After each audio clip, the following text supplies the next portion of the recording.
White হাউসের সাবেক intern Monika লিওনস্কির সঙ্গে যৌন কেলেঙ্কারির ঘটনা প্রকাশ্যে আসার পর সাবেক প্রেসিডেন্ট বিল ক্লিন্টনের উচিত ছিল পদত্যাগ করা। সম্প্রতি কল হার ড্যাডি নামের একটি পডকাস্টে এসে এমন মন্তব্য করেছেন মনিকা নিজেই। এছাড়া তিনি দাবি করেন বিল ও তার সম্মতিতে সম্পর্কে জড়িয়েছিলেন তারা।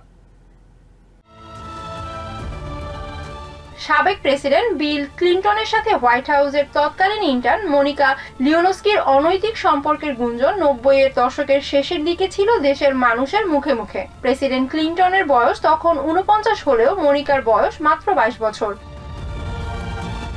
তবে প্রেসিডেন্ট হিসেবে নিজের পদ বাঁচাতে সে সময় এই কেলেঙ্কারির ঘটনাটি অস্বীকার করেন বিল ক্লিন্টন। ঘটনার প্রায় দীর্ঘ ৩০ বছর পর সম্প্রতি কল হার ড্যাডি নামের এক পডকাস্টে এসে মনিকা জানান, ক্লিন্টনের সাথে তার সম্পর্কের কথা প্রকাশ্যে আসার পর মিথ্যার আশ্রয় না নিয়ে সাবেক প্রেসিডেন্টকে পদত্যাগ করা উচিত ছিল। এছাড়া মনিকা জানান, প্রেসিডেন্ট মিথ্যার আশ্রয় নেয়ায় তার সদ্য শুরু হওয়া ক্যারিয়ার শেষ হয়ে যায় তখন। এছাড়া ঘনিষ্ঠ সম্পর্কে যাওয়ার সময় নিজেদের ক্ষমতার পার্থক্য নিয়ে চিন্তা করেনি বলেও জানান মনিকা। ক্লিন্টন দুঃখ প্রকাশ করেছেন কিনা এমন প্রশ্নে মনিকা জানান, সাবেক প্রেসিডেন্টের দুঃখ প্রকাশের মতো বিষয়ের আর কোনো দরকার নেই তার। তবে ক্লিন্টন ২০১৮ সালে এক সাক্ষাৎকারে বলেন, মনিকার সাথে তার কোনো কথা না হলেও জনসমক্ষে একাধিকবার তাকে সরি বলেছেন।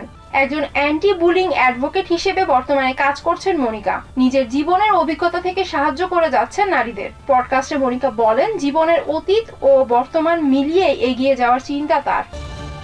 Humaira Ira, TVN24 news desk.